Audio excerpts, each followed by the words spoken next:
मानक भाई, ये जो SIR नामक प्रक्रिया चल रही है, उसकी एक कागजी हकीकत है और एक जमीनी हकीकत है। कागजी हकीकत ये कहती है कि 88% लोगों ने फॉर्म भर के जमा कर दिए। जमीनी हकीकत आप पिछले 4-5 दिनों से देख ही रहे होंगे, टीवी पे दिखा रहे हैं, यूट्यूब पे दिखा रहे हैं, और अब फॉर्चुनेटली अखबार भी मुंह खोल के बोलना शुरू कर दिए हैं कि 88% का फॉर्म भरना तो छोड़ दीजिए, 88% के घर कोई फॉर्म देने आया भी नहीं। जमीनी हकीकत यह है कि लोगों को पता नहीं फॉर्म भरे जा रहे हैं। कागज कहता है कि BLO लोगों के घर घर जाएंगे। जमीनी हकीकत बता रही है कि कोई BLO बेचारा पेड़ के नीचे बैठा है, कोई अपने कमरे के अंदर बैठ के रात रात जग के फॉर्म भर रहा है। कागज की हकीकत कहती है कि हर व्यक्ति को 2 फॉर्म मिलेंगे, एक वो अपने पास रखेगा और एक भर के वापस देगा। जमीनी हकीकत यह है कि आप घूम जाइए बिहार में, आपको एक व्यक्ति नहीं मिलेगा जो कह सके कि मैंने 2 फॉर्म थे, एक मेरे पास है, ये आप देख लीजिए। पावती किसी के पास नहीं है। कागजी हकीकत कहती है कि आपको फॉर्म में फोटो लगाना है, सिग्नेचर करना है, फला फला फला दस्तावेज देने हैं। जमीनी हकीकत यह है कि 60, 70, 80% फॉर्म बिना किसी दस्तावेज के भरे जा रहे हैं। कागजी हकीकत यह है कि आपको 1 तारीख के बाद से मौका दिया जाएगा, आप दस्तावेज जोड़ सकते हैं।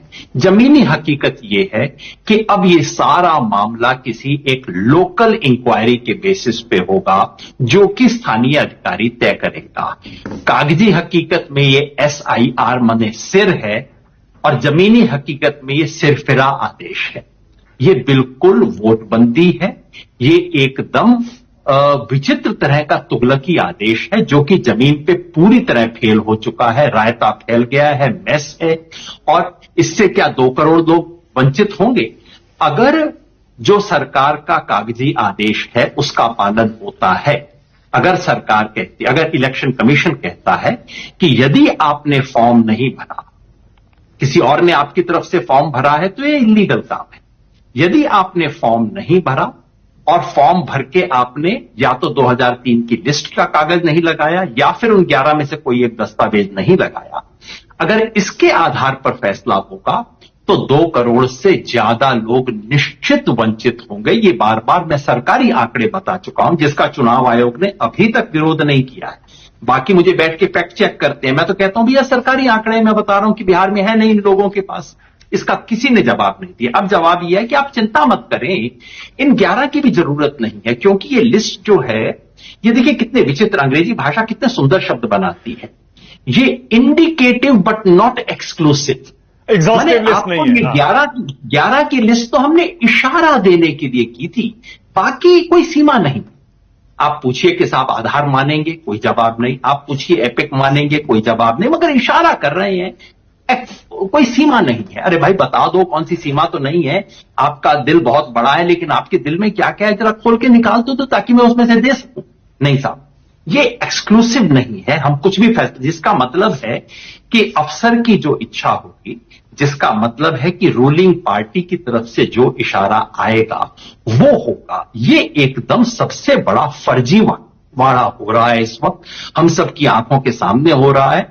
मानक भाई, ये बातों को, डिबेट को हम स्टूडियो में, तो मुझे पता है कि सब लोग तर्क वितर्क करेंगे। मेरा स्टूडियो में बैठे सभी साथियों से हाथ जोड़ के आग्रह है, एक गांव में चलिए बिहार के। मानक भाई, मैं आपको दावा करता हूं, चुनौती देता हूं सबको, आप अपनी पसंद से बिहार का एक गांव चुन लीजिए। बीजेपी के लोग अपनी पसंद से चुन, उसमें मुझे दिखा दीजिए कि 88% लोगों को फॉर्म मिला, 2 कॉपी मिली, जिसमें से उन्होंने भर के दिया, 1 कॉपी अपने पास रखी, 1 कॉपी चुनाव आयोग को दी, और उनको या तो 2003 में अपना नाम मिल गया, या फिर उन्होंने 11 में से कोई एक सर्टिफिकेट दे दिया।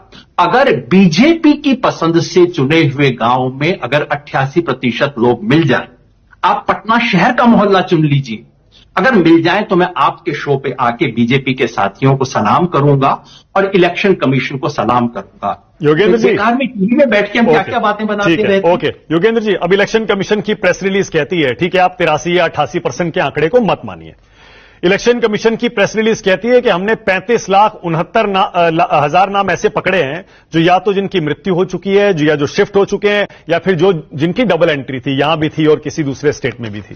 तो एक तरह से इलेक्शन कमीशन का ये जो आंकड़ा है ये तो साबित करता है ना कि एसआईआर की जरूरत है, बहुत सारी गड़बड़ियां हैं, त्रुटियां हैं।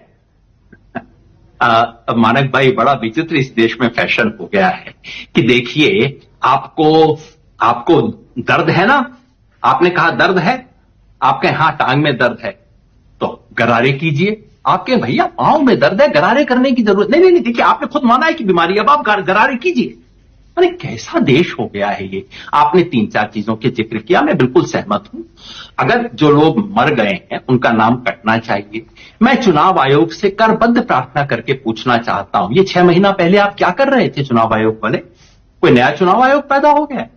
जनवरी के महीने में आपने लिस्ट जारी की, आपने परीक्षण किया।